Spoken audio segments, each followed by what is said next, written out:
పరిశుద్ధ గ్రంథం నుండి లూకా సువార్త 18వ అధ్యాయం 1వ వచనం నుండి 8వ వచనంలో మనం పరిశీలన చేసినప్పుడు యేసు ప్రభువారు ఒక విధవరాలు గురించి మనకి ఉపమానం చెప్పినట్లు మనం చూస్తున్నాం. ప్రియులారా, ఆ యొక్క వాక్యంలో యేసు ప్రభువారు చెప్పిన మాటలో విధవరాలు ఒక అన్యాయస్తులైన న్యాయాధిపతి దగ్గరికి వెళ్ళి దివారాత్రములు తన సమస్యను చెప్పుకున్నది.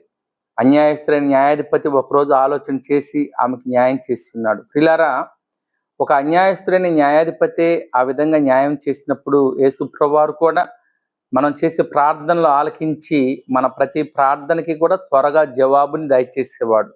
కనుక మన సమస్యలు ఏమన్నా ఉన్నప్పుడు, మన ఇబ్బందులు ఏమన్నా ఉన్నప్పుడు, మనలో శ్రమలు ఏమన్నా ఉన్నప్పుడు, మనకు అవసరతలు ఉన్నప్పుడు, మనకు అక్కరతలు ఉన్నప్పుడు మనం యేసు ప్రభువారి సన్నిధిలో దివారాత్రములు ప్రార్థించేవారిగా ఉండాలి.